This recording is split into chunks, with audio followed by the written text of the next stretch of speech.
Hey so hello and welcome back everyone to this now the beautiful सा video. आज हम लोग revision करने वाले हैं ऑडिट एंड ऑडिटर्स सेक्शन 139 से लेकर 148 तक। बहुत ब्यूटीफुल होने वाला है।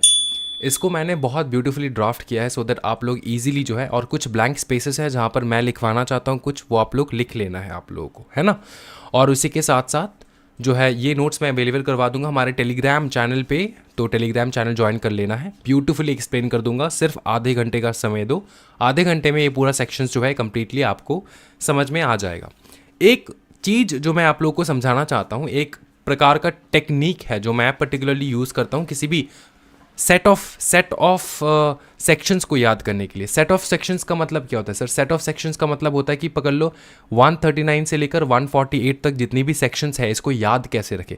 तो ये एक सेट हो चुका है 139 से लेकर 148, इंडिविजुअल सेक्शन नहीं, सारे सेक्शंस को लेकर, कि इन सारे सेट को कैसे हम लोग याद कर पाए। क्योंकि एग्जामिनेशन में इतना तो अपने को पता है कि अगर हम लोगों ने सेक्शन मेंशन किया है तो अपने को बहुत ज़्यादा ब्यूटीफुल मार्क्स मिलने वाला है by the examiner, right. So इस बात को ध्यान में रखते हुए we are gonna start with the first section, that is section 139। Section start, individual section start करने से पहले आप लोग को मैं कहना चाहता हूँ कि फटाफट एक बार ग्रुप एज अ ग्रुप कैसे इसको याद करना है याद कर लेते। देखो टेक्निक देखो, सेक्शन 139 क्या कहता है? कहता है कि अपॉइंटमेंट ऑफ ऑडिटर्स। इसका मतलब क्या है कि ऑडिटर्स को अपॉइंट करो। क्या करो? अपॉइंट करो टू दी ऑडिटर्स, ठीक है। अपॉइंट किया है, अभी किसी ना किसी दिन तो तुम इसको निकालोगे भी, तो क्या करोगे? निकालो। तो फर्स्ट दो सेक्शंस क्या हो गया? अपॉइंट करो, दूसरा है निकालो। तो section 139 is appointment, number 140 is removal या फिर रेजिग्नेशन, ठीक है। ये आ जाता है आपका दो सेक्शन। उसके बाद आता है qualifications and disqualifications of, qualifications and disqualification director नहीं ऑडिटर, ठीक है। इसको कट कर दो, इतना कट कर दो, सिर्फ ये लिखो क्वालिफिकेशन एंड डिसक्वालिफिकेशन। किसके बारे में बात कर रहे हैं हम लोग? ये तो पता है आपको, ऑडिटर के बारे में बात कर रहे हैं हम लोग। क्वालिफिकेशन एंड डिसक्वालिफिकेशन, इसको कैसे याद करना है? इसको याद करना है, अपॉइंट कर रहे हो, निकाल भी रहे हो, उससे पहले क्वालिफिकेशंस तो पूछ लो। क्वालिफिकेशंस तो पूछ लो। अपॉइंट करो, निकालो, अरे क्वालिफिकेशंस तो पूछ लो। उसके बाद रेम्यूनरेशन ऑफ ऑडिटर आता है सेक्शन 142। अब इतना क्वालिफिकेशन है, अब इतना क्वालिफाइड है, अब इतना क्वालिफाइड है ना। अब इतना क्वालिफाइड है तो बताओ रेम्यूनरेशन कितना लोगे?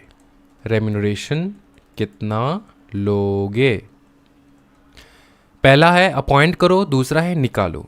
अपॉइंट करना है तो पहले क्वालिफिकेशंस तो पूछ लो, क्वालिफिकेशंस पूछ लिया, अब इतना क्वालिफाइड है तो बताओ रेम्यूनरेशन कितना लोगे, ठीक है। एक बाय एक सीरियल वाइज आ रहा है, दिमाग में बैठ रहा है चीज़। उसके बाद ये हो गया है सेक्शन 142। सेक्शन 143 कहता है पावर्स एंड ड्यूटीज़ के बारे में। तो इसको कैसे लिखना है? हाँ जी, जैसे आपने उसको पूछा ना कि हाँ जी रेम्यूनरेशन कितना लोगे, उसने बताया कि पकड़ लो मेरा 1 करोड़ का पैकेज या फिर 7 लाख का पैकेज, ठीक है। तो ऐसा अगर उसने पैकेज पूछा है, उसके बाद वो आपको पूछेगा कि पावर्स एंड ड्यूटीज़ क्या रहेगा।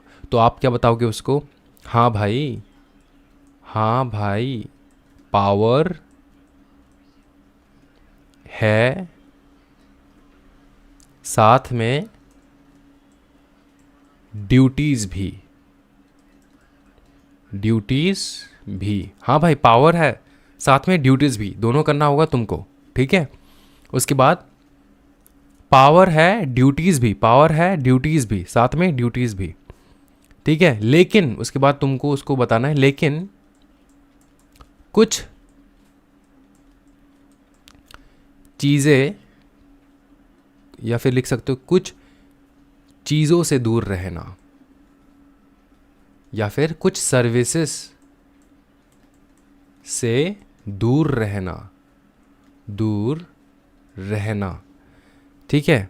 या फिर कुछ सर्विसेज से दूर रहना लिख सकते हो, या फिर लिख सकते हो कुछ सर्विसेज नहीं मिलेगा, ठीक है, ऐसा लिख सकते हो। तो सेक्शन 144 कहता है ना auditor not to render certain services, का मतलब ये होता है कि ऑडिटर जो है ना वो कुछ सर्विसेज नहीं कर सकता, नहीं रेंडर कर सकता, वो नहीं दे सकता कंपनी को। तो वो कौन से सर्विसेज है सेक्शन 144 में हम लोग सीखेंगे। उसके बाद आता है आपका साइनिंग ऑफ ऑडिट रिपोर्ट, ठीक है। उसके बाद तुम बताओगे सुन साइन कर लेना, साइन कर लेना ऑडिट रिपोर्ट, ठीक है, साइन कर लेना ऑडिट रिपोर्ट। उसके बाद auditors right to attend general meeting. तो फिर जब वो बोलेगा ना कि हाँ साइन कर लेना ऑडिट रिपोर्ट, फिर वो बंदा जो है वो पूछेगा सर हम ये जनरल मीटिंग अटेंड कर सकते हैं। तुम बोलोगे हाँ जी यस यस यस, ठीक है। आप बोलोगे यस, या तो यस बोलोगे या ऐसे भी पूछ सकते हो उसको, auditors right to attend general meeting. ये एक तरीका हो सकता है लर्न करने का, यस कि उसने पूछा आपको कि सर क्या मैं जनरल मीटिंग अटेंड कर सकता हूँ। या फिर ये भी हो सकता है आप बोल सकते हो कि सुनना जनरल मीटिंग में आ रहा है ना, जनरल मीटिंग में आ रहा है ना, आ रहा है ना, जनरल मीटिंग में आ रहा है ना, ठीक है, समझ में आ रहा है। फिर पनिशमेंट फॉर कॉन्ट्रावेंशन, फिर आप ये भी बोल सकते हो उसको कुछ उल्टा सीधा हुआ ना, कुछ उल्टा सीधा हुआ तो पनिशमेंट भी मिलेगा, पनिशमेंट भी मिलेगा। कुछ उल्टा, there is section 147 punishment for contravention. Last में है कॉस्ट रिकॉर्ड एंड ऑडिट, ठीक है। देखो कॉस्ट रिकॉर्ड एंड ऑडिट ये तो तुम नॉर्मली याद कर सकते हो कि कॉस्ट रिकॉर्ड बराबर cost audit and cost record and audit बराबर देख लेना, ठीक है। ये आप लिख सकते हो कॉस्ट रिकॉर्ड एंड ऑडिट बराबर देख लेना, ठीक है।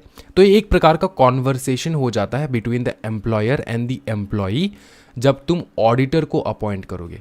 तो इस कॉन्वर्सेशन में ही आपको सारे सेक्शंस एक के बाद जो है जैसे सेट ऑफ सेक्शंस है ना वो याद कर सकते हो। सबसे पहले क्या होता है ऑडिटर का अपॉइंट होता है, तो सेक्शन 139 अपॉइंट करो। दूसरा निकाल लो, that is section 140 removal and resignation of auditor. उसके बाद अपॉइंट करने के टाइम में क्वालिफिकेशन तो पूछोगे ना, तो क्या लिखोगे क्वालिफिकेशंस तो पूछ लो, तो क्वालिफिकेशन हो जाएगा सेक्शन 141। उसके बाद अब क्वालिफिकेशन उसने बताया आपको, फिर आप बताओगे अब इतना क्वालिफाइड हो तो बताओ रेम्यूनरेशन कितना लोगे, वो हो जाएगा सेक्शन 142, है ना। रेम्यूनरेशन के बारे में बात हो चुका है, पावर्स एंड ड्यूटीज़ के बारे में बात कर ले।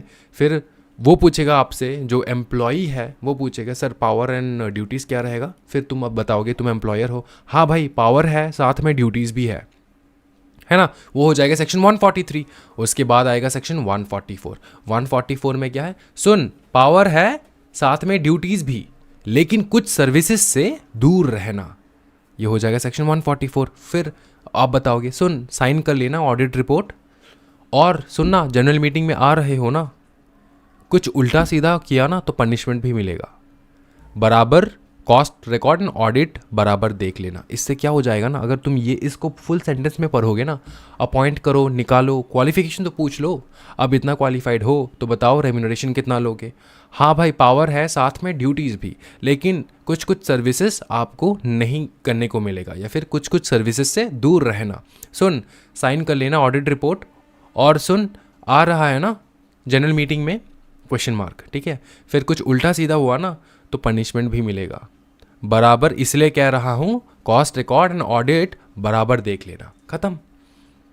अगर ये आप पैराग्राफ याद कर पा रहे हो तो सेक्शन बाय सेक्शन इसको भी याद कर पाओगे कि किसके बाद कौन सा सेक्शन आता है। तो अगर आपको एग्जामिनेशन में पूछ लिया ना कि बताओ रेम्यूनरेशन ऑफ ऑडिटर के बारे में क्या पता है आपको, तो आपको ये सेक्शन नंबर याद करने की ज़रूरत नहीं है, आप याद करोगे ये कॉन्वर्सेशन, फिर आपको ऑटोमेटिकली याद आ जाएगा कि अच्छा ठीक है पहला तो है सेक्शन 139 से शुरू होता है, एक के बाद एक जाएगा। तो अगर आप लिखना भी चाहते हो ना तो ऐसा लिख सकते हो आप, सेक्शन 139, 140, 141, 142, 143, 144, 145, 146, 147, 148, ठीक है, समझ में आ रहा है। 139 से लेकर 148। अब इस चीज़ को कैसे याद रखना है कि कौन सा सेक्शन क्या कहता है, तो सबसे पहले अपने को हिंदी वर्जन याद करना है। हिंदी वर्जन अपॉइंट तो करो, मतलब है अपॉइंटमेंट। दूसरा अपॉइंट करो तो निकालो, निकालना भी पड़ेगा। इसमें आ जाएगा आपका क्या बताओ, इसमें आ जाएगा रिमूवल प्लस रेजिग्नेशन, दोनों आ जाएगा। उसके बाद सेक्शन 141, सेक्शन 141 मतलब अपॉइंटमेंट कर रहे हो ना, तो क्वालिफिकेशन तो पूछ लो, मतलब क्वालिफिकेशन ऑफ एन ऑडिटर, कौन से ऑडिटर क्वालिफाइड है, 141। उसके बाद अपॉइंट करो, निकालो क्वालिफिकेशन। अब क्वालिफिकेशन पूछ लिए, अब इतना क्वालिफाइड हो तो बताओ रेम्यूनरेशन कितना लोगे, इसका मतलब 142 हो जाएगा रेम्यूनरेशन। अब रेम्यूनरेशन पूछ लिए, रेम्यूनरेशन पूछने के बाद वो पावर के बारे में पूछेगा, तो बताओगे कि हाँ पावर्स एंड ड्यूटीज़ भी है, पावर्स एंड ड्यूटीज़ दोनों है, लेकिन कुछ कुछ सर्विसेज आपको करने को नहीं मिलेगा।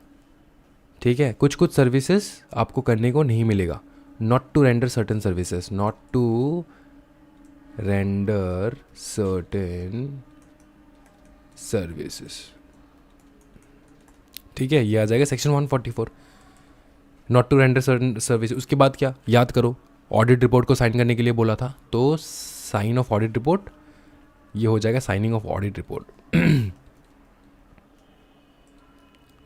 साइनिंग ऑफ ऑडिट रिपोर्ट, ये आ जाएगा साइनिंग ऑफ ऑडिट रिपोर्ट। उसके बाद सेक्शन 146 आएगा। 146 में क्या लिखेंगे हम लोग, साइन कर लिए ऑडिट रिपोर्ट को। अब तुम उसको पूछोगे ना, अरे जनरल मीटिंग में आ रहे हो ना, जनरल मीटिंग, ठीक है, तो auditors right to attend general meeting, ये क्या हो जाएगा, ऑडिटर्स राइट टू अटेंड क्या, जनरल मीटिंग। ठीक है, जनरल मीटिंग में पूछ लिए, फिर तुम बताओगे ना कुछ उल्टा सीधा हुआ, मतलब कुछ उल्टा सीधा हुआ तो पनिशमेंट भी मिलेगा, याद आ रहा है। तो वहाँ पर देखो जनरल मीटिंग है, तो कुछ उल्टा सीधा हुआ तो पनिशमेंट भी मिलेगा, इसका मतलब यहाँ पर क्या हो जाएगा, पनिशमेंट फॉर कॉन्ट्रावेंशन। ठीक है, punishment for contravention, punishment for contravention, last में पनिशमेंट फॉर कॉन्ट्रावेंशन, लास्ट में क्या है, लास्ट में आप ये लिख सकते हो, इसीलिए बताया था ना, इसलिए याद रखना कि कॉस्ट रिकॉर्ड एंड ऑडिट को ध्यान से देख लेना है। तो मतलब कॉस्ट रिकॉर्ड एंड ऑडिट, ठीक है, कॉस्ट रिकॉर्ड एंड ऑडिट लिख सकते हो इसको आराम से, है ना।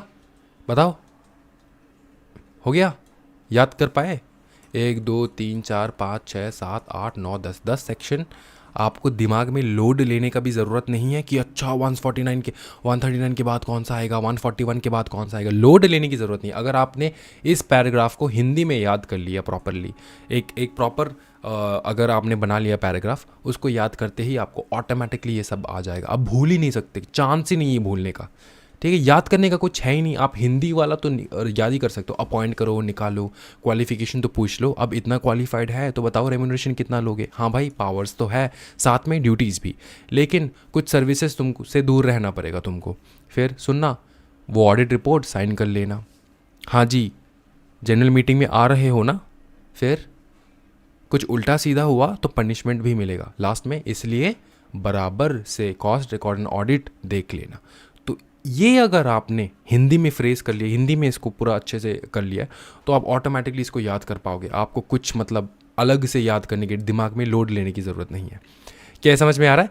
ये तरीका जो है ना, आप अपनाओ, आप ट्राई करो। एग्जामिनेशन के 1 महीना 2 महीना पहले आप ट्राई करो, देखोगे एग्जामिनेशन में सेक्शन लर्न करने की ज़रूरत ही नहीं है, कि मतलब रट्टा लगाने की ज़रूरत नहीं है। ठीक है, वैसे तो ये सारे क्या है, ये सारे है फैक्ट्स। 2 प्रकार के नॉलेज होता है, एक होता है फैक्ट, एक तो कंसेप्ट।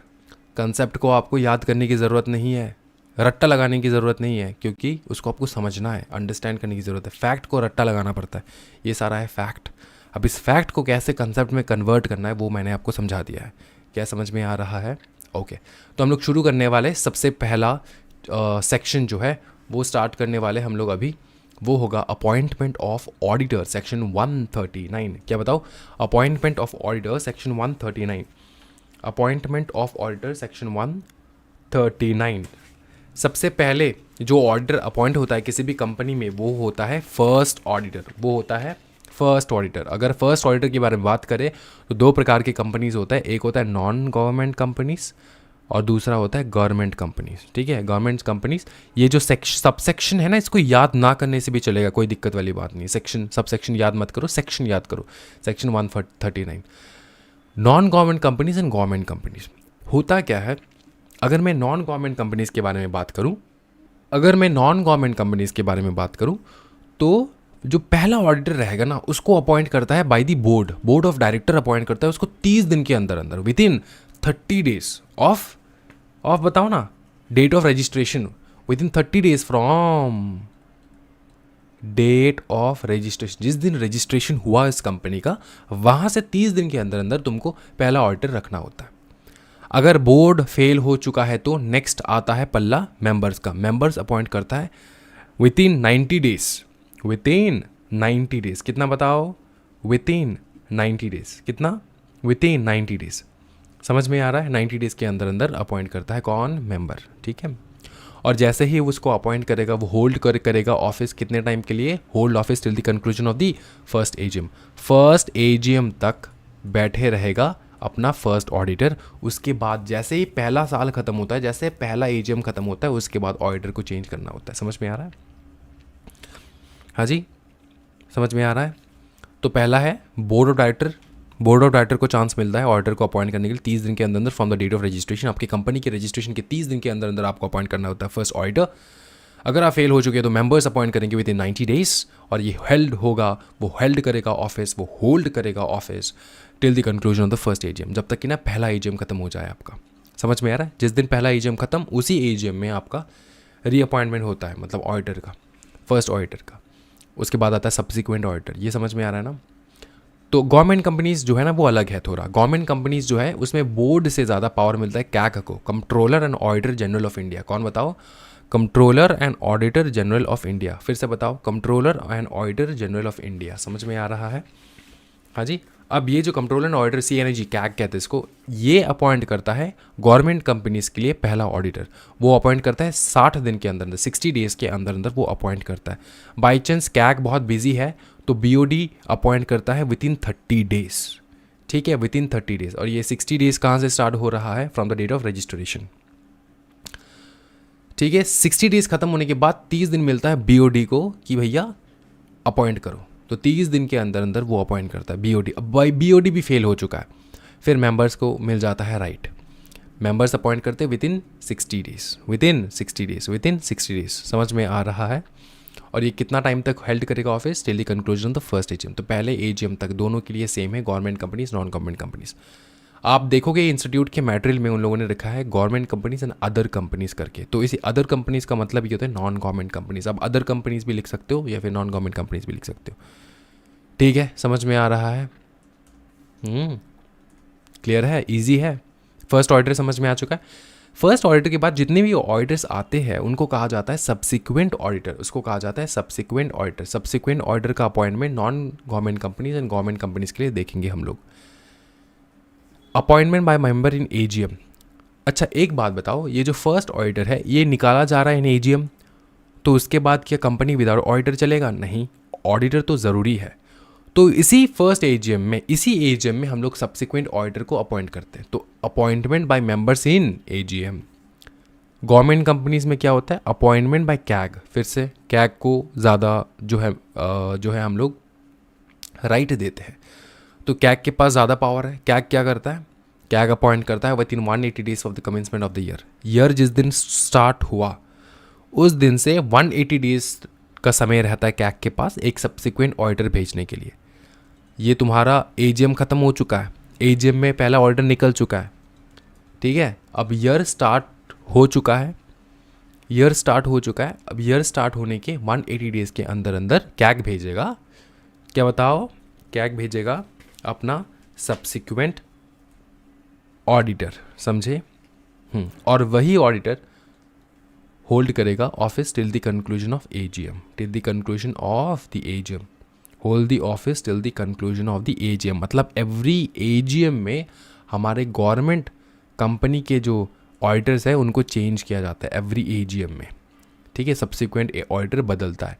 लेकिन नॉन गवर्नमेंट कंपनीज के लिए ऐसा नहीं है, एवरी साल नहीं होता, 6 एजीएम मतलब 5 साल तक रहता है वो। एक ऑडिटर अपॉइंट कर लिए तो 5 साल तक रहेगा वो, तो वो होल्ड करेगा। ये जो सब्सिक्वेंट ऑडिटर है, पहला ऑडिटर सिर्फ पहले साल के लिए, उसके बाद जो ऑडिटर आता है वो 5 साल के लिए आता है for any other companies other than government companies. Government companies में एवरी साल उसको चेंज किया जाता है।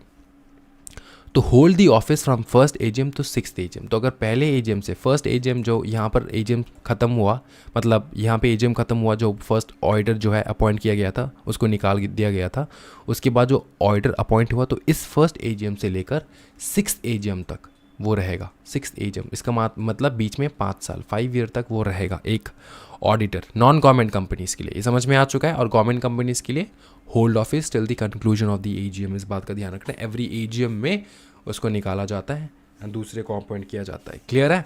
क्लियर है सर।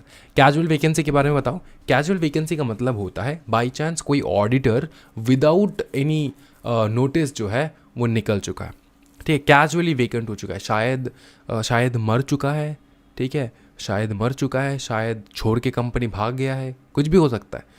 तो उसमें क्या करें हम लोग, उसमें कैजुअल वैकेंसी ऑडिटर में non companies and government companies के लिए भी रूल्स बना के रखे हैं। नॉन गवर्नमेंट कंपनीज को बताया गया है कि बीओडी 30 डेज़ के अंदर अंदर एक ऑडिटर को बिठाएगा, ठीक है। कौन बिठाएगा? बीओडी। कितने दिन के अंदर अंदर? 30 डेज़ के अंदर अंदर। एक चीज़ समझना, ये हायर लेवल अंडरस्टैंडिंग है। कहीं पर भी चले जाओगे और सोच लोगे कि मेरे को समझ में आ जाएगा, वो ऐसा नहीं होने वाला। यहाँ पर मैं समझा रहा हूँ, ले लो ये नॉलेज, ठीक है, बाहर से नहीं मिलने वाला, ट्रस्ट मी। सुनो क्या होता है ना कि ये जो सब्सिक्वेंट ऑडिटर होता है ना, अच्छा एक बात बताओ, ये जो फर्स्ट ऑडिटर होता है उसको पहले एजीएम में ही निकाल दिया क्यों जाता है? फर्स्ट एजीएम में निकाल देते हैं हम लोग उसको, क्यों?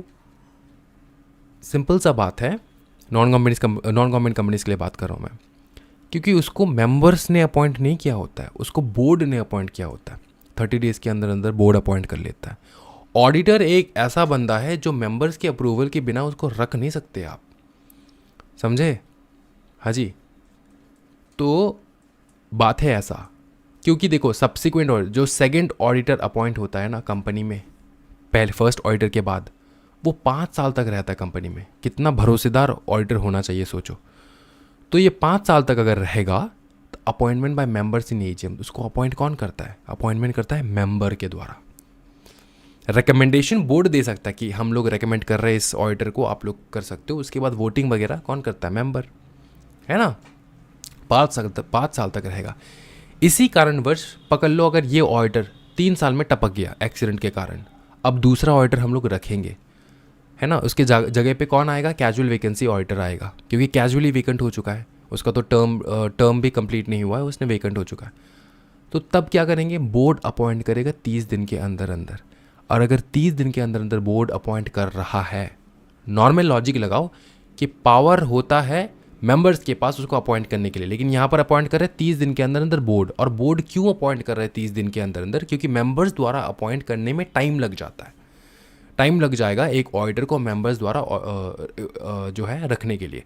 तो बोर्ड क्या करता है, एट दैट वेरी मोमेंट वो जैसे जिसको जो भी सही लगे बोर्ड को उसको रख देता है एज अ ऑडिटर। उसके बाद ठीक है वो अप्रूव किया जाता है by the members at the AGM. AGM में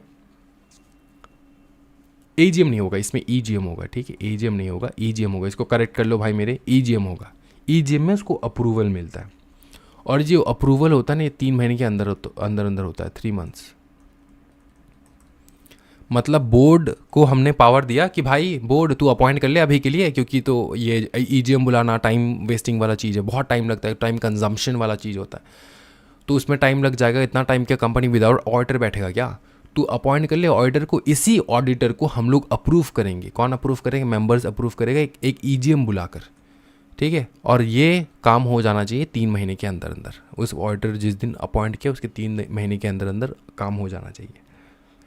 ये समझ में आ रहा है? कंसेप्ट समझ में आ रहा है?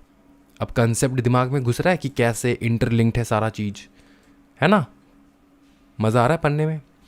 फिर गवर्नमेंट कंपनीज के बारे में अगर मैं बात करूं, to be filled by CAG with 30 days, within 30 days, 30 दिन के अंदर अंदर कैग ही बिठा देगा। समझ में आ रहा है? और अगर कैग नहीं कर पाया इन केस ऑफ फेलियर, तो बोर्ड अपॉइंट करेगा with in the next 30 days BOD, क्योंकि गवर्नमेंट कंपनी है यहाँ पर।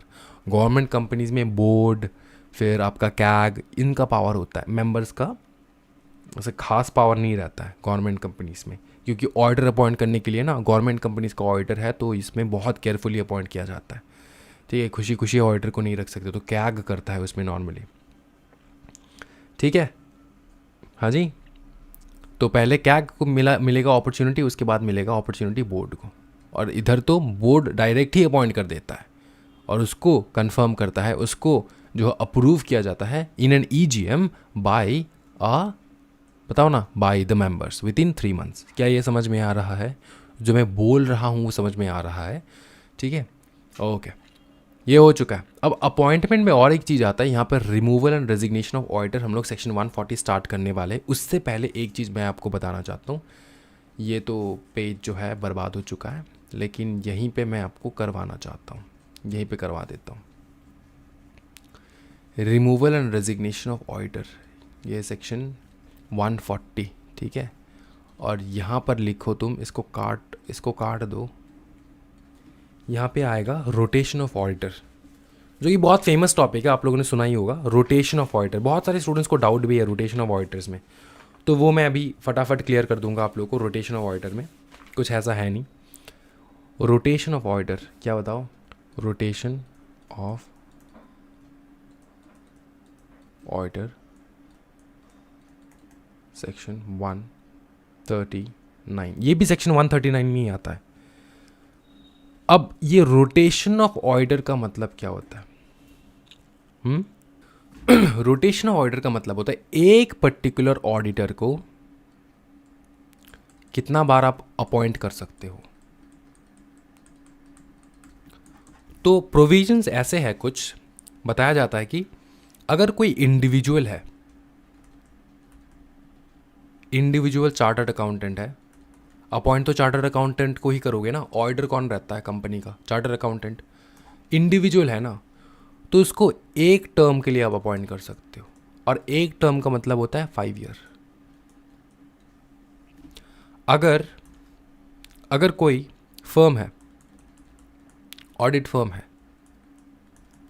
उसको आप अपॉइंट कर सकते हो फॉर 2 टर्म और 5 ईयर्स ईच, 10 साल के लिए। समझ में आ चुका है ये चीज? एकदम क्लियर है? समझ में आ रहा है? हाँ, क्लियर, ओके। कभी कभार क्या होता है ना कि किसी भी ऑडिटर को अपॉइंट करने के लिए अगर आप फर्म और अपॉइंट कर रहे हो या फिर इंडिविजुअल को अपॉइंट कर रहे हो, तो आप उसका टेन्योर देते हो कि कितना साल के लिए आप अपॉइंट कर रहे हो। पकड़ लो 3 साल के लिए आपने अपॉइंट किया, ठीक है। आपको पता है कि मैक्स टू मैक्स 5 ही कर सकते हैं हम लोग। 3 साल के लिए अपॉइंट किया, तो इस 3 साल को हम लोग 3 साल को आपने अपॉइंट किया, इसको अपॉइंटमेंट में ही बता दोगे कि 3 साल के लिए अपॉइंट कर रहे हैं। इसी को 1 टर्म हम लोग मान लेंगे।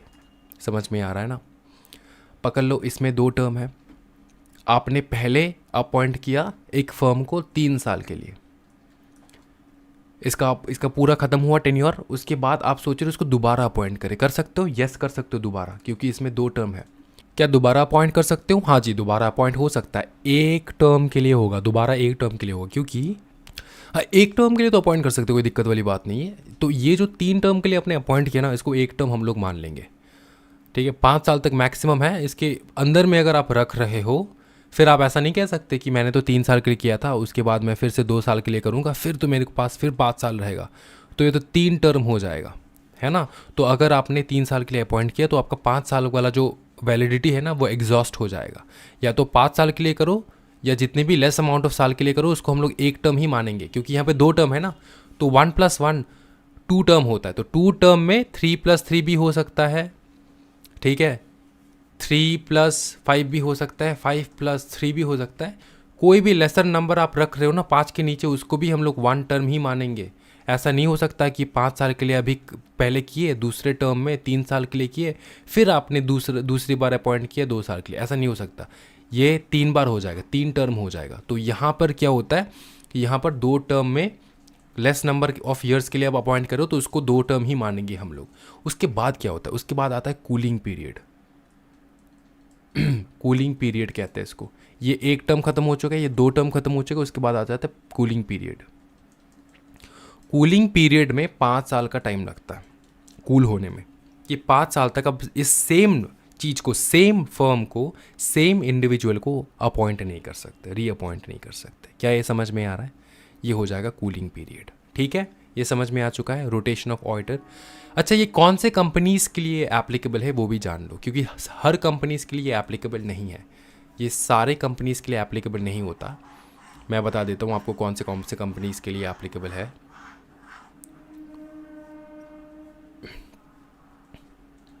देखो कंपनीज, सबसे पहला कंपनी जो आता है ना, जिसके ऊपर ये एप्लीकेबल होता है, वो है नंबर ए, लिख लो फटाफट, अनलिस्टेड पब्लिक कंपनी। क्या? Unlisted public company. Unlisted public company जिसका paid up share capital minimum 10 crore का हो, मिनिमम 10 करोड़ का हो। ठीक है, अनलिस्टेड हो चुका है। बी में लिखो प्राइवेट कंपनी जिसका paid up share capital minimum 50 crore का हो, 50 करोड़ का हो। ठीक है, लास्ट, अगर किसी भी कंपनी में कोई लोन है, एनी कंपनी कोई भी कंपनी हो सकता है जिसका लोन एंड बोरोइंग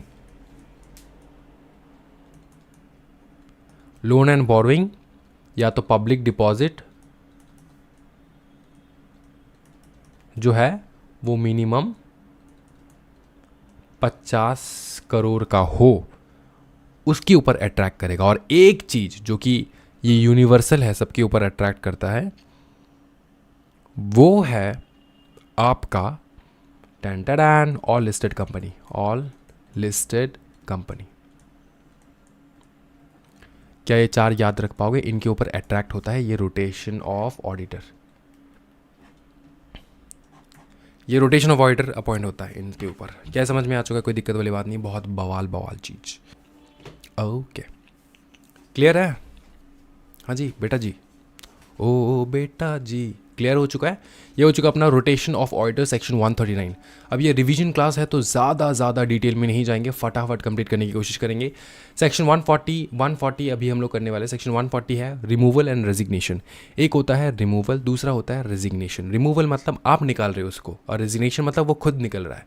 क्या दोनों हो सकता है? हाँ हो सकता है, लेकिन अगर आप निकाल रहे हो तो सेंट्रल गवर्नमेंट का परमिशन चाहिए होता है इसको निकालने के लिए। अब सेंट्रल गवर्नमेंट मतलब क्या, ज़्यादा हाइप करने की कोई ज़रूरत नहीं है। आप मोदी से या फिर अमित शाह से नहीं पूछने वाले, है ना, अमित शाह से नहीं पूछने वाले। कैग जो होता है उनको आपको मैसेज देना होता है कि हाँ जी हम लोग इसको निकालना चाहते हैं। क्यों निकालना चाहते हैं? क्योंकि कुछ जो है चीज़ें जो है हम लोग को पसंद नहीं आ रहा है, या फिर वो किसी प्रकार का चीज़ कर रहा है जो कि सही नहीं है, जिसके कारण आप लोग इसको निकालना चाहते हो, या फिर किसी प्रकार का क्राइम किया है उसने, ठीक है ना। तो तब before expiry of his tenure, ये स्पेलिंग ठीक कर लेना, ठीक है, टेन्योर, TENURE, टेन्योर, ठीक है, ओनली TENURE, ठीक है, only by a special resolution of a company after taking approval of central government. ठीक है, पहले सेंट्रल गवर्नमेंट का अप्रूवल लोगे, सेंट्रल गवर्नमेंट ने यस बोल दिया, ठीक है, सेंट्रल गवर्नमेंट ने यस बोल दिया, तो उसके बाद तुम स्पेशल रेजोल्यूशन पास करोगे, पास करके निकाल दोगे। ठीक है, समझ में आ रहा है? स्पेशल रेजोल्यूशन निकाल के इसको निकाल दोगे। ठीक है, अगर रिज़ाइन किया तो रिज़ाइन कर सकता है वो, कोई दिक्कत वाली बात नहीं है। वो रिज़ाइन किया तो 30 दिन के अंदर, 30 डेज़ के अंदर रेजिग्नेशन जिस दिन उसने दिया उसके 30 दिन के अंदर उसको ADD 3 फाइल करना होता है with the controller and auditor general of India. ठीक है, and auditor general of India, इसमें लिख दो जनरल। सर टाइपिंग एरर है थोड़ा बहुत, हाँ है थोड़ा बहुत टाइपिंग एरर है, इसको ठीक कर लो।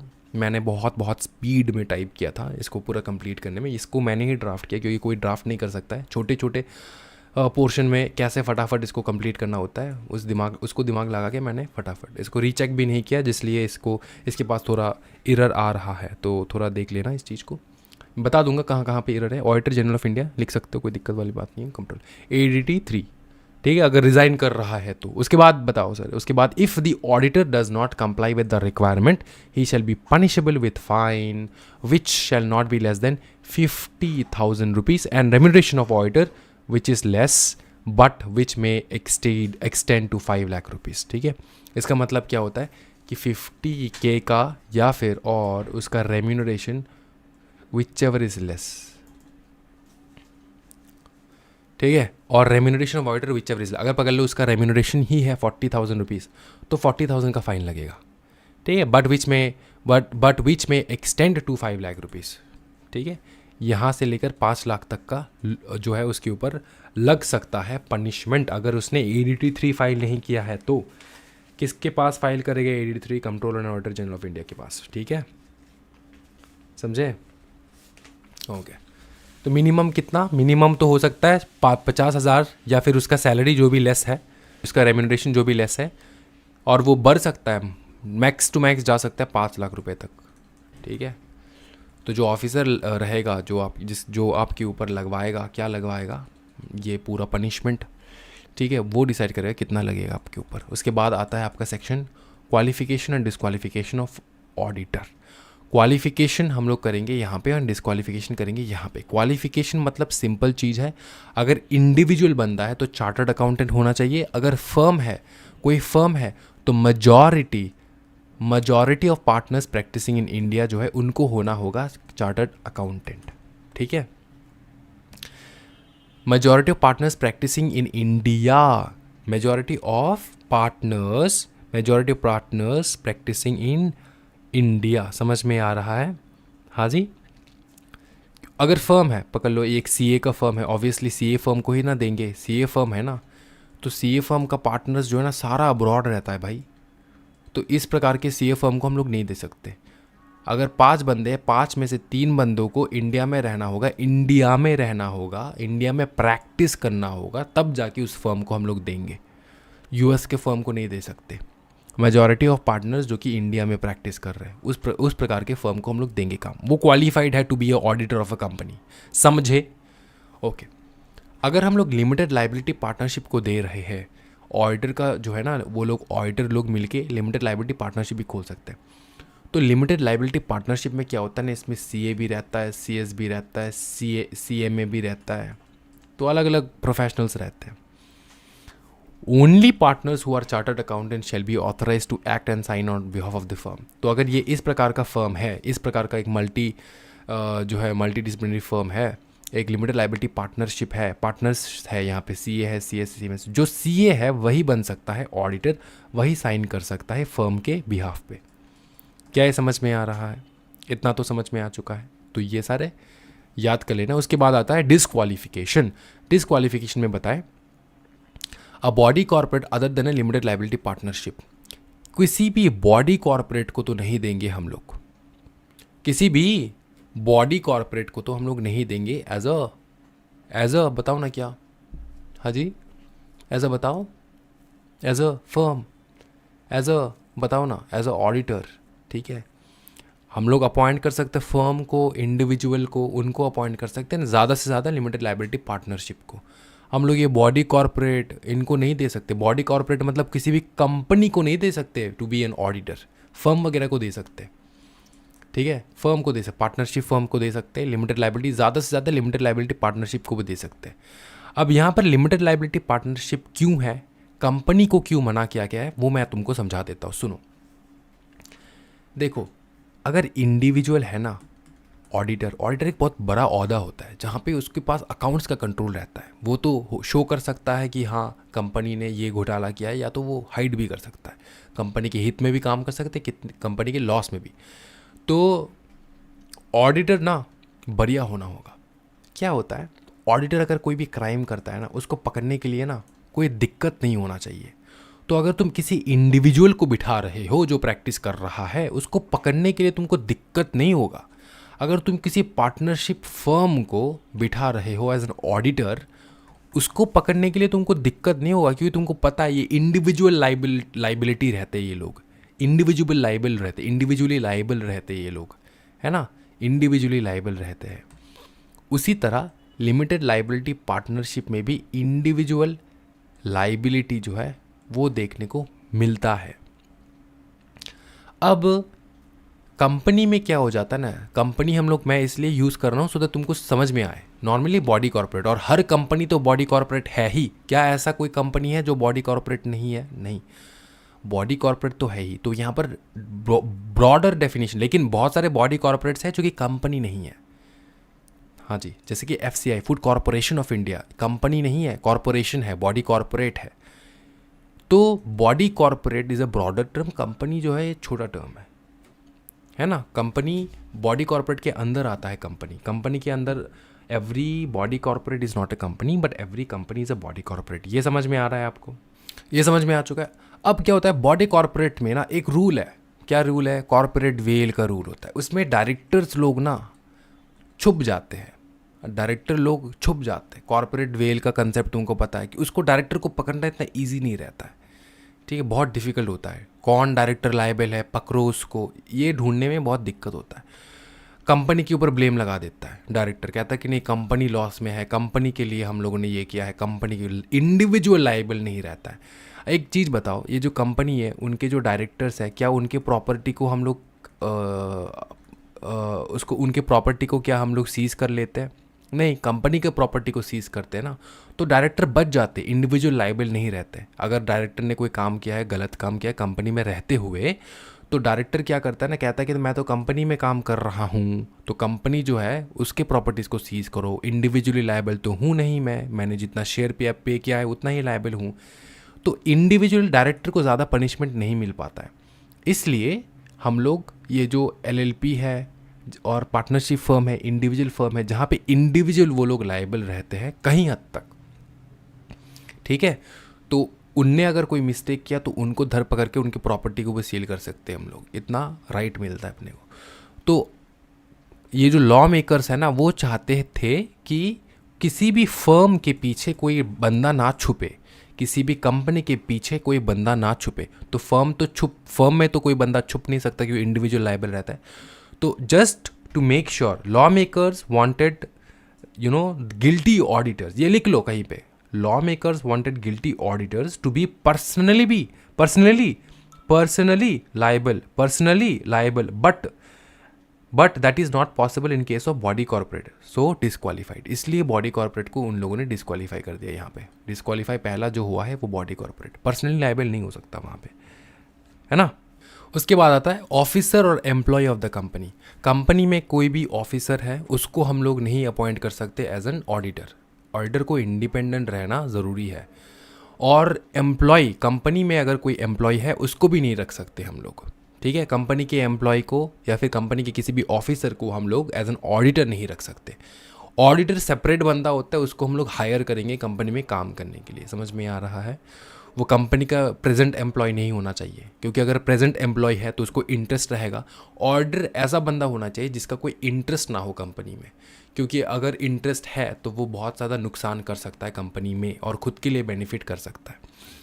उसके बाद है person who is a partner और who is in employment of an officer और एम्प्लॉय ऑफ द कंपनी। इसका मतलब ये है कि यहाँ पर जो ऑफिसर एंड एम्प्लॉय के बारे में हम लोग ने बात किया, इसका कोई अगर पार्टनर हो या फिर इसके अंडर में कोई काम कर रहा हो, ये जो ऑफिसर है ये वाला और ये जो एम्प्लॉय है, इसके अंडर में अगर कोई काम कर रहा हो, कोई एम्प्लॉय हो, ठीक है, इस एम्प्लॉय के अंडर भी अगर कोई एम्प्लॉय हो या फिर उनका पार्टनर हो, तो उन व्यक्ति को हम लोग नहीं रख सकते एज एन ऑडिटर। समझ में आ रहा है? क्योंकि ये रिलेशन में आ जाएगा, कंपनी के रिलेशन में आ जाएगा, ऑफिसर और employ of the company, officer और employ of the company. A person who is a partner और who is in employment of an officer और एम्प्लॉय ऑफ द कंपनी। क्या समझ में आ रहा है? Is it clear? हाँ। उसके बाद अ पर्सन हु और हिज रिलेटिव और पार्टनर, ये इंडिविजुअल में लागू हो जाता है। इंडिविजुअल रिस्ट्रिक्शंस था, यहाँ से स्टार्ट होता है आपके रिलेटिव के रिस्ट्रिक्शंस। देखो, अ पर्सन हु और हिज रिलेटिव और पार्टनर, कोई भी इंसान, कोई भी पर्सन वो खुद या फिर उसका रिलेटिव या फिर उसका पार्टनर अगर कंपनी में होल्ड कर रहा है सिक्योरिटी या फिर इंटरेस्ट, या तो कंपनी को इंडेट कर रहा है, लोन दे रखा हो, या तो कंपनी को गारंटी प्रोवाइड कर रखा हो, सिक्योरिटी प्रोवाइड कर रखा हो, ये 3 चीज़ दिमाग में बिठा लो। कोई भी पर्सन हु, वो खुद या फिर उसके रिलेटिव या फिर उसका पार्टनर, पर इस पर्सन का पार्टनर, समझ में आ रहा है, अगर उन लोगों ने होल्ड कर रखा है, वो खुद या फिर उन लोगों ने, उसके रिलेटिव या फिर उसके पार्टनर ने होल्ड कर रखा है किसी भी प्रकार का सिक्योरिटी, इंटरेस्ट या फिर इंडेट कर रखा है, मतलब कंपनी को लोन दे रखा है या तो कंपनी को गारंटी दे रखा है, कितना रुपए का, पैसे के बाद बताओ सर, होल्ड कर रहा है सिक्योरिटी 1 लाख रुपए, ठीक है, 1 लाख रुपए से ज़्यादा होल्ड नहीं करना चाहिए, ठीक है, समझ में आ रहा है, वो डिस्क्वालीफाइड हो जाएगा, ठीक है, समझ में आ रहा है, 1 लाख रुपए से ज़्यादा अगर होल्ड कर रहा है डिस्क्वालीफाइड हो जाएगा, 1 लाख रुपए तक ठीक है। Provided the relatives may hold security और इंटरेस्ट जो 1 लाख रुपए तक का हो, वैल्यू नॉट एक्सीडिंग 1 लाख, इसका मतलब समझ में ना, 1 लाख रुपए तक का ठीक है, उससे ज़्यादा अगर होल्ड कर रहा है कोई भी पर्सन या फिर उसका रिलेटिव या फिर उसका पार्टनर, तो उस प्रकार के पर्सन को हम लोग नहीं रख सकते एज अ ऑडिटर, ठीक है। इस पर्सन का कोई दोष नहीं है, उसका रिलेटिव ने होल्ड कर रखा है 1 लाख से ज़्यादा, 10 लाख का शेयर होल्ड कर रखा है, फिर भी हम इस पर्सन को नहीं रख सकते। इतना ज़्यादा इंडिपेंडेंट होना होगा एक ऑडिटर को, सोचो, समझे बाबू। अगर कंपनी में आपने लोन दे रखा है 5 लाख रुपए तक, आपने नहीं दिया, क्या बात कर रहे हो, आपके रिलेटिव ने दे रखा है कंपनी को लोन 5 लाख रुपए तक, हाँ ठीक है 5 लाख रुपए तक ठीक है, इससे एक्सेस नहीं होना चाहिए। अगर 6 लाख रुपए का लोन दे रखा है तो आप नहीं बन सकते ऑडिटर। लेकिन सुनिए ना सर, हमने क्या किया, रिलेटिव ने रखा है ना, रिलेटिव ने होल्ड कर रखा है, रिलेटिव ने लोन दे रखा है, मेरे पार्टनर ने होल्ड कर रखा है, मेरे पार्टनर ने लोन रखा है, तब भी आपको नहीं बनने देंगे हम लोग ऑडिटर, आप डिस्क्वालीफाइड हो, ठीक है। 5 लाख रुपये का ठीक है, इससे ज़्यादा नहीं होना चाहिए। उसके बाद सुनो, गारंटी दे रखा हो, सिक्योरिटी दे रखा हो 1 लाख रुपए तक, इससे ज़्यादा नहीं होना चाहिए। इससे ज़्यादा अगर है तो आप डिस्क्वालीफाइड हो, नॉट एक्सीडिंग ₹1 लाख, ठीक है, समझ में आ रहा है, डिस्क्वालिफिकेशन समझ में आ रहा है। अगर आपने या फिर आपके ये दिस थिंग क्या कहते हैं इसको, आपके रिलेटिव ने या फिर आपके पार्टनर ने होल्ड कर रखा हो 1 लाख रुपए से ज़्यादा, गारंटी सिक्योरिटी दे रखा हो कंपनी को, तो भैया हो गया, समझे, तो हो गया, फिर तुम नहीं बन सकते ऑडिटर। तो डिस्क्वालिफिकेशन समझ में आ चुका है। और एक चीज़ समझ लो, ये थोड़ा कंसेप्चुअल चीज़ है ना, इसको बहुत अच्छे से समझना पड़ता है। इस कंपनी को रखना है ऑडिटर, आप ऑडिटर कब कब नहीं बन सकते, ये 3 कंडीशन में, मतलब वैसे तो बहुत सारे कंडीशन है, अभी जो पढ़े हम लोग ने, कंपनी को पे आपने शेयर होल्ड कर रखा है, कंपनी को आपने लोन दे रखा है, या फिर कंपनी को आपने गारंटी सिक्योरिटी दे रखा है, इनका है 1 लाख रुपए तक का, और ये है 5 लाख रुपए, ये है 5 लाख रुपए, देखो ये इन डेट एक्सेस ऑफ 5 लाख, ठीक है, कंपनी को लोन दे रखा है 5 लाख, यहाँ तक ठीक है, 1 लाख 5 लाख 1 लाख यहाँ तक ठीक है, इतना दे रखे हो तो कोई बात नहीं। इनसे ज़्यादा अगर दे रखे हो, 1 लाख से ज़्यादा है, more then 1 lakh, more than 5 lakh, more than 1 lakh, तब आप डिस्क्वालीफाइड हो। पकड़ लो आपने 50,000 का शेयर होल्ड कर रखा है, कोई दिक्कत नहीं है, करो 50,000 का शेयर, कोई बड़ी बात नहीं है। आपने 4 लाख का लोन दे रखा हो, कोई बड़ी बात नहीं, आप ऑडिटर बन सकते हो। तुम हो पर्सन, तुम्हारा कोई रिलेटिव या फिर पार्टनर भी हो ना, उनने भी अगर, उनको भी ये सारा फॉलो करना होता है, ये सारा, तुम्हारा रिलेटिव या फिर पार्टनर, बिजनेस पार्टनर, तुम्हारा रिलेटिव या फिर बिजनेस पार्टनर, ये सारा कुछ जो है फॉलो करना होता है। अगर इन लोगों ने भी 1 लाख से ज़्यादा दे रखा है, 5 लाख से ज़्यादा या फिर 1 लाख से ज़्यादा यहाँ पर भी, तो भी तुम डिस्क्वालीफाइड हो जाओगे। क्या ये समझ में आ रहा है? हाँ, क्लियर है सर। चलो आगे बढ़ते हैं। फिर और कौन कौन डिस्क्वालीफाइड है? अ पर्सन और a firm who whether directly और indirectly has business relationship with the company और इट्स सब्सिडियरी। अच्छा, ये वाला तो चीज़ तो मैंने एक्सप्लेन ही नहीं किया। अब सुनो, तुम्हारा तर्क क्या है? तुमने तर्क रखा, तुमने बोला है सर मैं एक पर्सन हूँ, मैं रिलेटिव हूँ, या फिर मेरा पार्टनर भी, मेरा रिलेटिव, पर्सन खुद, उसका रिलेटिव या फिर उसका पार्टनर, इन तीनों ने किसी भी प्रकार का ब्रीच नहीं किया है इस कंपनी में। इस कंपनी में 1 लाख, 5 लाख और 1 लाख के से ज़्यादा का ना तो उनने शेयर होल्ड करके रखा है, ना तो उनने इंडेट कर रखा है, मतलब लोन दे रखा है, या फिर ना तो उनने जो है श्योरिटी गारंटी दे रखा है, नहीं दिया है। लेकिन इसी कंपनी का एक सब्सिडियरी है, एक एसोसिएट है, एक होल्डिंग है, इनमें अगर तुमने कर रखा है तब भी तुमको इस कंपनी में नहीं बनने देंगे एज एन ऑडिटर। आप बोलोगे सर डायरेक्टली तो इस कंपनी में हम लोगों ने नहीं होल्ड किया है, लेकिन इसका जो सब्सिडियरी है, एसोसिएट है, होल्डिंग है, उनमें हम लोगों ने 1 लाख से ज़्यादा, 5 लाख से ज़्यादा, 1 लाख से ज़्यादा का लिमिट जो है इसको ब्रेक कर रखा है। तो कंपनी लॉ कहता है कि फिर अगर ऐसा है तब भी तुम नहीं बन सकते, तब भी तुम डिस्क्वालीफाइड हो। तुम पूछोगे कंपनी लॉ को या फिर कॉरपोरेट कंपनीज एक्ट को या फिर हमारे लॉ मेकर्स को, सर मैं तो इस कंपनी में बनना चाहता हूँ ना एज अ ऑडिटर, मैंने तो इस कंपनी में शेयर होल्ड कर, उसके सब्सिडरी में, उसके एसोसिएट में, उसकी होल्डिंग में हमने शेयर हेल्ड कर रखा है, लोन दे रखा है ज़्यादा इन अमाउंट से ज़्यादा दे रखा है, तो मेरे को इसमें बनने दो ना, इसमें तो मैंने कुछ नहीं किया। तो कंपनीज एक्ट कहता है ससुरा सुन, तूने अगर इसके सब्सिडरी, एसोसिएट, होल्डिंग में भी होल्ड कर रखा है किसी प्रकार का 1 लाख से ज़्यादा, 5 लाख से ज़्यादा, 1 लाख से ज़्यादा का शेयर, इंडेटनेस, लोन या फिर सिक्योरिटी गारंटी इससे ज़्यादा कर रखा है, तब भी तेरे को नहीं बनने देंगे। क्या ये समझ में आ रहा है? अब तो क्लियर हो चुका है। तो यहाँ पर जैसे पढ़ोगे ना तब तुमको मिलेगा, देखो कंपनी में या फिर उसके सब्सिडरी, होल्डिंग, एसोसिएट, ठीक है, और सब्सिडरी ऑफ सच होल्डिंग, तो इनमें अगर आप होल्ड कर रखे हो तब भी तुमको नहीं बनने देंगे। समझ में आ रहा है? इन सब में सेम चीज़ है, होल्डिंग और एसोसिएट और कंपनी और सब्सिडियरी। ठीक है, समझे? समझ चुके हैं? ये चीज़ पूरा क्लियर हो चुका है? हाँ जी। तो ये पूरा सेम टू सेम जाएगा, यहाँ पर भी पूरा सेम टू सेम होगा यहाँ पर। ठीक है, गारंटी, सिक्योरिटी, इसमें भी होल्डिंग, एसोसिएट, ठीक है, सब्सिडियरी, ये सब आ जाएगा। ठीक है, अब हम लोगों ने कंप्लीट कर चुके डी का पॉइंट नंबर A, 2, 3। अब हम लोग करेंगे पॉइंट नंबर ई में। तो देखो क्या बताया, अ पर्सन और a firm who whether directly और indirectly has a business relationship with the company, या फिर उसके सब्सिडरी या फिर होल्डिंग या फिर एसोसिएट। तो आपका अगर बिजनेस रिलेशनशिप भी रहा तब भी आप नहीं बन सकते एज एन ऑडिटर, आप डिस्क्वालीफाइड हो। उसके बाद a person whose relative is a director और is employment of the company as a director और की मैनेजर पर्सन।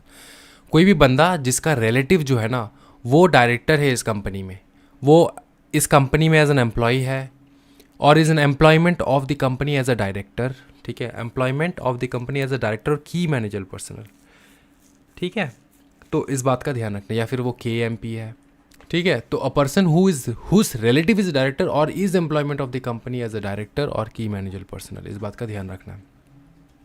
तो अगर आपके रिलेटिव जो है वो डायरेक्टर है, की मैनेजर पर्सनल है, किसका? इस कंपनी का, तो इस कंपनी में आप तो ऑडिटर बन ही नहीं सकते। अरे 1 लाख रुपए का शेयर हेल्ड करने के लिए आपने ऑडिटर नहीं बनना दिया। अब रिलेटिव अगर KMP डायरेक्टर निकला तो कौन सा आप मुझको इस कंपनी में ऑडिटर बनने के लिए दोगे, बताओ?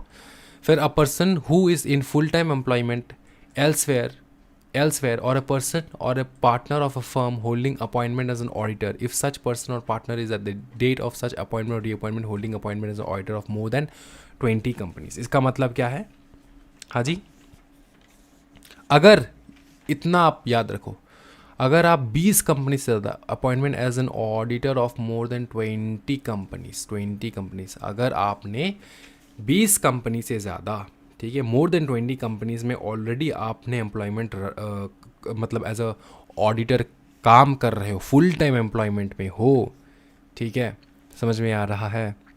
हाँ जी, तो आपको नहीं बनने देंगे हम लोग एज एन ऑडिटर, क्योंकि अब कितना देख पाओगे बताओ इतने सारे कंपनीज़ का ऑर्डर, मोर देन 20 कंपनीज़। क्या ये समझ में आ रहा है? हाँ सर। कोर्ट ने आपको कन्विक्ट किया है, कोर्ट ने आपको कन्विक्ट किया है किसी भी ऑफेंस के कारण, ठीक है, इन्वॉल्विंग फ्रॉड, आपने फ्रॉड किया, फ्रॉड का ऑफेंस किया जिसके कारण कोर्ट ने आपको कन्विक्ट किया है। A period of 10 years has not elapse, और इस बात को हो चुका हो 10 साल नहीं गुजरा हो। मतलब इसका मतलब क्या है, मैं समझाता हूँ। आपने फ्रॉड किया है, आपको पनिशमेंट मिला है, पनिशमेंट पूरा ख़त्म हो चुका है, इसके बाद 10 साल नहीं कंप्लीट हुआ हो तो एक कूलिंग पीरियड रहता है। आपने फ्रॉड किया है, आप कोर्ट ने आपको कन्विक्ट किया है, उसके बाद 10 साल गुजरने के बाद ही आप जो है एज अ ऑडिटर बन सकते हो, वरना नहीं बन सकते। आपको सज़ा सुनाया, अब सज़े में क्या हो सकता है? सज़े में हो सकता है कि फ़ाइन ले लिया है, 2 करोड़ का फ़ाइन आपके ऊपर थोपा गया हो, आपने 2 करोड़ पेमेंट कर दिया, ठीक है, लेकिन आपको तो फ्रॉड के लिए आपको पकड़ा गया ना, अब से 10 साल तक आप नहीं बन सकते ऑडिटर। 10 साल के बाद कूलिंग पीरियड 10 साल का रहेगा, समझे? फिर हम लोग सीखेंगे power of an auditor.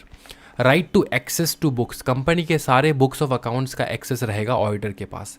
Right to obtain information and explanation from officers, right to receive notice and attend general meeting, right to report to the member of the company on the accounts ACCOUNTS accounts examined by him, on the accounts examined by him, क्या बताओ? on the accounts examined by him, ठीक है। Right to report to the members, मतलब उसने जो भी accounts वगैरह examine किया है ना, उसमें कुछ भी अगर दिक्कत हो तो वो रिपोर्ट करेगा कंपनी के मेंबर्स को, ये उसका राइट है। राइट टू लियन, लियन का मतलब रिटेन करना। कुछ लोग ऐसे फालतू लोग होते हैं ना, वो क्या करते हैं कि वो काम तो करवा लेते हैं ऑडिटर से, लेकिन उसको पैसा नहीं देते, उसका रेम्यूनरेशन नहीं पेमेंट करते, तो वो रिटेन कर सकता है क्लाइंट का डॉक्यूमेंट्स, वो नहीं देगा क्लाइंट का डॉक्यूमेंट जब तक कि उसका पेमेंट हो जाए। वो वही कर सकता है जिस क्लाइंट ने तुमको काम दिया है, उस क्लाइंट का डॉक्यूमेंट्स ही तुम रख सकते हो। तो ये है right to lien. Documents retain must belong to the client who owns the money, ठीक है। ये समझ में आ रहा है? हु ओज द मनी, ठीक है, कि अगर कोई क्लाइंट है, इसका ही तुम डॉक्यूमेंट रख सकते हो अगर आप इससे पैसा ओ करते हो तो।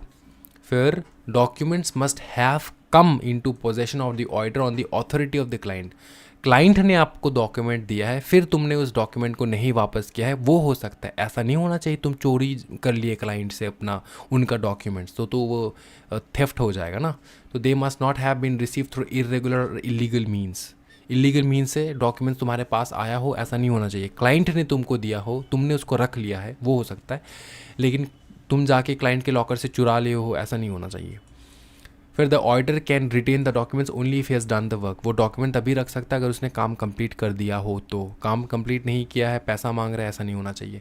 The auditor can retain the documents only if has done the work, ये तो हो चुका है।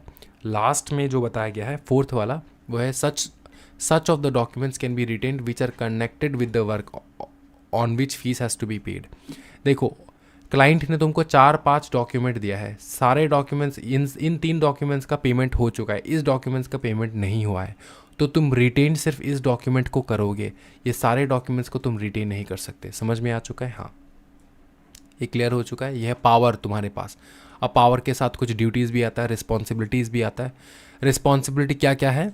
ये duties whether loans and advances, company ने जो भी लोन दिया है, कंपनी ने जो भी एडवांसेस किया है, उसके बेसिस पे, on the basis of security have been properly secured किया है कि नहीं। कंपनी ने लोन दिया है, तो लोन देने के टाइम पे वो सिक्योर्ड लोन देगा ना, सिक्योरिटी रखेगा ना, तो उसने सिक्योरिटी रखा है कि नहीं प्रॉपरली, वो देखेगा ऑडिटर, ड्यूटी है उसका। कंपनी के अगेंस्ट में तो उसने कोई लोन वगैरह नहीं दिया है ना, वो भी देखेगा ऑडिटर। फिर whether transaction of the company which are represented merely by book entries are prejudicial to the interest of the company, ठीक है। मतलब कोई ऐसा ट्रांजैक्शन देखेगा ऑडिटर जो कंपनी ने तो लिख रखा है कि ट्रांजैक्शन हुआ है, लेकिन हुआ नहीं है, merely represented by book entries, मतलब बुक में है ट्रांजैक्शन लेकिन ऐसा ट्रांजैक्शन हुआ नहीं है। इस प्रकार के फ्रॉड को पकड़ेगा, क्या बताओ, auditor. Whether loans and advances made by company have been shown as deposit, जो भी लोन एडवांसेस कंपनी कर रहा है वो के डिपॉजिट के रूप में दिखा रहा है कंपनी, वो भी पकड़ेगा। फिर whether personal expenses have been charge to revenue account, क्या तुमने, डायरेक्टर ने अपना खुद का पर्सनल एक्सपेंस, मोबाइल का रिचार्ज, ये सब वगैरह जो है वो रेवेन्यू, कंपनी के रेवेन्यू अकाउंट में घुसा रखा है कि नहीं, वो भी चेक करेगा। फिर weather it is stated in the books and documents of the company that any share have been allotted for cash, whether cash have been actually been received in respect of such allotment, and if no cash has been so received, whether the position as stated in the accounts books and the balance sheet is correct, regular and not misleading। इसका मतलब ये होता है, कभी कभार क्या होता है ना, कंपनी जो है ना पर्सनली शेयर सेल करता है किसी बड़े इंडिविजुअल्स को, ठीक है, और कंपनी क्या करता है पता है, कंपनी कहता है कि मैंने ये शेयर जो है ना बेचा है। कंपनी क्या कहता है कि मैंने ये शेयर जो है ना वो बेचा है कैश के बदले। किसके बदले? कैश के बदले। अब कैश के बदले हो तो उसका तो डिजिटल ट्रांजैक्शन रिकॉर्ड तो होगा नहीं, कैश तो कैश होता है। तो क्या सही में कैश में ट्रांजैक्शन हुआ, क्या सही में कैश रिसीव हुआ है कि नहीं, वो देखने के लिए बोलता है कंपनीज एक्ट ऑडिटर को कि दिखो ज़रा ये कैश में हुआ है कि नहीं रिसीव। इसका एक क्लासिक केस होता है, वो सुब्रतो रॉय वाला केस जो होता है, तुम देखो सुब्रतो रॉय का केस, इंटरनेट पे सर्च करो तुमको मिल जाएगा। वहाँ पे क्या हुआ था कि कैश जो है उस बंदे ने बोला तो है कि कैश रिसीव किया है कंपनी, लेकिन कोई कैश रिसीव नहीं किया है, सिर्फ शेयर्स अलॉट हुआ है उसको, ठीक है, लेकिन कैश उसने दिया ही नहीं है। तो वो आप चेकआउट कर सकते हो इंटरनेट में, टाइम वेस्ट नहीं करेंगे, आगे बढ़ते हैं। Auditor right to attend general meeting. क्या ऑडिटर का राइट है अटेंड करना जनरल मीटिंग? यस, ऑडिटर का राइट है। क्या ऑडिटर को नोटिस मिलेगा? यस, ऑडिटर को नोटिस मिलेगा, इतना ही याद रखना है। फिर साइनिंग ऑफ ऑडिट रिपोर्ट। क्या ऑडिटर ऑडिट रिपोर्ट साइन करेगा? ऑब्वियसली करेगा। ऑडिटर ऑडिट रिपोर्ट साइन नहीं करेगा तो क्या करेगा बताओ? हाँ जी, and auditor shall sign the audit report of the company. इस बात का ध्यान रखें, कौन करेगा? ऑडिटर साइन करेगा, ऑडिटर साइन करेगा, ठीक है। और कोई भी अगर उसको कमेंट करना है तो वो कमेंट करेगा ऑडिट रिपोर्ट पे। ऑडिट रिपोर्ट में कोई भी ट्रांजैक्शन मैटर है, कोई भी एडवर्स इफेक्ट है, वो सारा कमेंट करेगा कि हाँ इस ऑडिट रिपोर्ट में ये है, वो सारा चीज़। साइन कौन करेगा? ऑडिटर। ये सेक्शन 145 कहता है, इतना ही याद करो इसमें। Auditor right to attend general meeting, ये तो हो चुका है शायद, हाँ, auditor right to attend general meeting, correct. हाँ, ये हो चुका है, ये यस, ठीक है, ये हो चुका है, यस।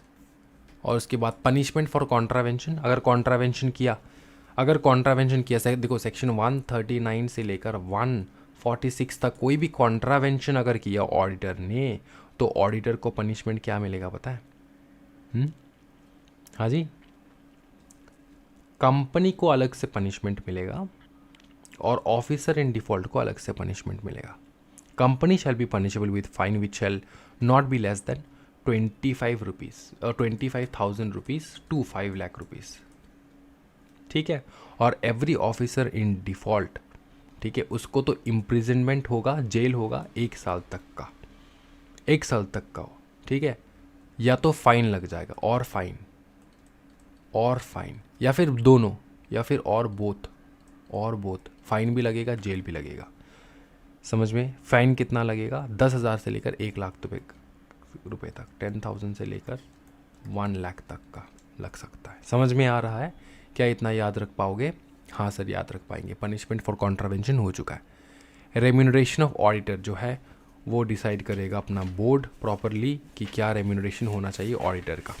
बोर्ड डिसाइड करेगा और बताएगा मेंबर्स को कि इतना इतना होना चाहिए, इसका रेम्यूनरेशन हम लोग ये रख रहे हैं, for example 1 crore per year per annum, ठीक है। तो ये जनरल मीटिंग में पास होगा, जनरल मीटिंग में पास होगा कि ठीक है चलो ये रेम्यूनरेशन फिक्स कर रहे हैं हम लोग। ऑडिटर रेम्यूनरेशन हो चुका है। उसके बाद जो आपको करना होगा वो है ऑडिटर रिमोशन हो चुका है ना, ये सेक्शन 142 है। हाँ 142 लास्ट में मैंने करवाया, 147 तक हो चुका है बस। और क्या बचा एक बार चेक कर लेता हूँ मैं। क्वालिफिकेशन डिस्क्वालिफिकेशन सब कुछ हो चुका है।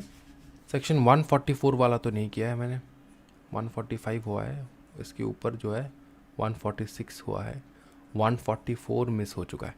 144 करेंगे हम लोग, 144 एक बार चेक कर लूँ, 147, 145, 146 यहाँ पर है, हाँ 144 मिस हो चुका है। 144 में क्या आएगा मैं बता देता हूँ आपको। ये तो ऊपर में हम लोगों ने किया ही है, तो इसको इसके जगह पे हम लोग 144 कर लेते हैं, ठीक है। तो क्या रहेगा, सेक्शन 144 के बारे में बात कर रहे हैं हम लोग।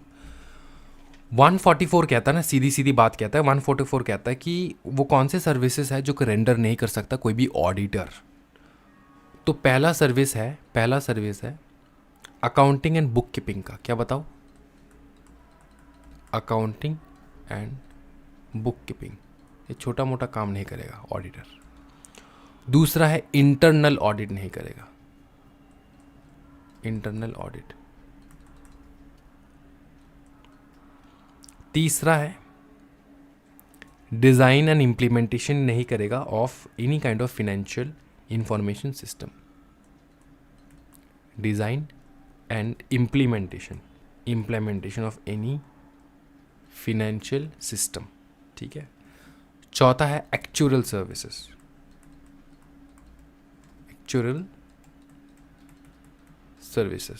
पांचवा है investment advisory services, investment advisory. Sixth point होगा इन्वेस्टमेंट, ये इन्वेस्टमेंट सेम है, बैंकिंग सर्विसेज।